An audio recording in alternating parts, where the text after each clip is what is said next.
His Divine Grace, A.C. Bhaktivedanta Swami Prabhupada, the spiritual master who knows the absolute truth, arrives on time in a blue Volkswagen combi van. For members of the Hare Krishna sect, it's the first coming. For the press, just another Indian mystic. And for the Pennington mob, another curious visitor. His Divine Grace founded the International Society for Krishna Consciousness in 1966, but it's said his disciplic succession can be traced back directly for 500 years. According to his followers, he's the divine representative of God, and he's completely pure. Basically, the movement he heads is austere and exclusive. Alcohol, tobacco and sex, other than for procreation, are frowned upon, and diet is strict and simple. Disciples surrender everything they own when they join the movement, and they survive on money from publications, donations, and they say Krishna. God or Krishna is all-pervading. From his energy, the 5 elements, material elements. The history of the movement, they say, can be traced back 5,000 years, when Krishna first spoke the truth in India. These days, the headquarters are in Los Angeles, where, according to one member, there are more frustrations. But today, they say, the most perfect person in the world is in this Paddington flat, and the 50 members of the Sydney branch are ecstatic. Today, say the disciples, is a day of rejoicing, of peace, love and humility. But behind the facade there's some conflict and some sadness. Cheryl Zimmerer is 18. She tried university and a job in Treasury before leaving both to join the sect a few months ago. Today, after her initiation by the spiritual master, she says she's found true happiness. But her mother and her aunt are not so sure. For them, the ceremony represents an alienation from the type of life they hoped Cheryl might lead. Well, I'm not happy with it. I don't go along with it, but it's her life. It's what she wants. So my husband and I make the best of it. What worries you about her being initiated? Her future. Her whole future, and the fact that they're teaching them that there is not to have sex. I came here last night, and the spiritual master was telling them that to have sex is like animals. Yeah. Well, this isn't the way I've brought my children up. And to hear this sort of thing, I'm wondering what her future is.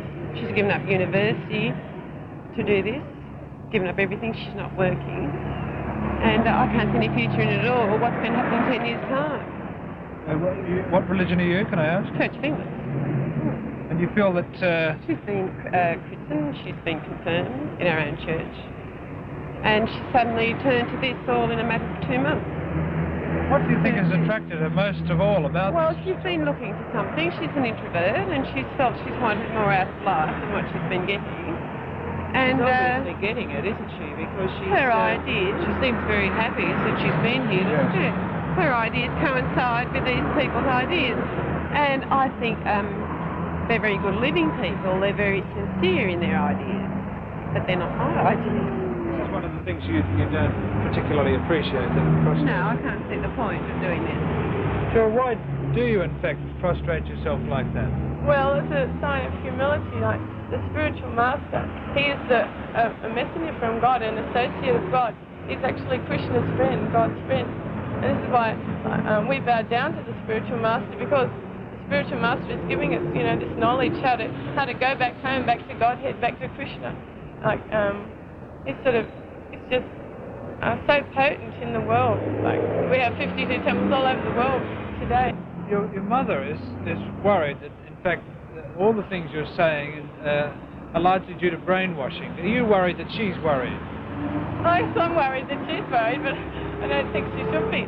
Because you can see that, there's peace and happiness there. Completely. Everybody has one goal, and there's no sort of bad relationships in the temple. People realise that we're all spirit souls, all part of Krishna. Do you feel she could have spiritual and happiness and peace with herself without doing this? Of course. I thought that this is what she was getting at home. I mean, we love her very much at home. She's been brought up to the Christian religion, but there just seemed to have been something lacking somewhere. This is a very hard question, but if your parents wanted you to come home and perhaps ignore all of this and perhaps get married like most normal 18-year-old girls, what would you do? What? They wanted me to. I'd say I can't, because we're all spirit soul and we're only on this lifetime. Our lifetime is like an eye wink in the eternal time. So we have to try to go back home, back to Krishna as soon as possible. But there's no other bona fide spiritual master. This spiritual master is pure. You can tell just by association that he is pure. You can find out for yourself just by association. We don't ask you to believe that he is pure. Just because he's such a pure soul, a lover of God, completely devoted to God. So Krishna says, if you serve the spiritual master, well, then it's better than serving me. It's better. Krishna would rather you serve the spiritual master than he would to serve him, because the spiritual master is the friend of Krishna.